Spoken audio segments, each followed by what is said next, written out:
আমরা একটু রমজানের গুরুত্বটা আপনার কাছে জানতে চাই। রমাদান এটি এসেছে আমাদের জীবনকে সুন্দর করতে, সমৃদ্ধ করতে, গুনাহমুক্ত করতে। একজন রোজাদারের জন্য রমাদানের এই মাসটি কত গুরুত্বপূর্ণ তা আমি কয়েকটি হাদিস থেকে আপনাদের শোনাচ্ছি। যে ব্যক্তি রোজা রাখে এই ব্যক্তির জীবনের সব গুনাহ মাফ হয়ে যায়। আল্লাহর হাবিব বলেছেন, মান সামা রমাদানা ঈমানান ওয়া ইহতিসাবা গুফিরা লাহু মা তাকদ্দামা মিন যামবি। যে ব্যক্তি ঈমানের সাথে সওয়াবের আশায় রমাদানের রোজা রাখলো তার জীবনের সব গুনাহ মাফ হয়ে গেল। 2 নম্বর, যে ব্যক্তি রমাদানের একটি রোজা রেখে মৃত্যুবরণ করলো সে ব্যক্তি জান্নাতে যাবে।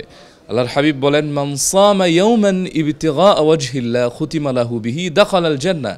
যে ব্যক্তি রমাদানের একটি রোজা রেখে মৃত্যুবরণ করলো সে ব্যক্তি জান্নাতে চলে যাবে। 3 নম্বর, রোজার প্রতিদান আল্লাহ তাআলা স্বয়ং নিজে দিবেন। আসসিয়ামু লি ওয়া আনা আজজি বিহি ওয়া ফি রিওয়ায়া আসসিয়ামু লি ওয়া আনা উজজা বিহি। রোজা আমার জন্য, আমি নিজেই তার প্রতিদান অথবা নিজেই তার প্রতিদান দিব। 4 নম্বরে, একজন রোজাদারের মুখের যে গন্ধ এটি আল্লাহ তাআলার কাছে মিশকের চাইতে সুঘ্রাণযুক্ত। আল্লাহর হাবিব বলেছেন, ওয়াল্লাযী নাফসি মুহাম্মাদান বিয়াদিহি লাখুলুফু ফামিস সাইমি আতয়াবু ইনদাল্লাহি মিন রিহিল মিস্ক।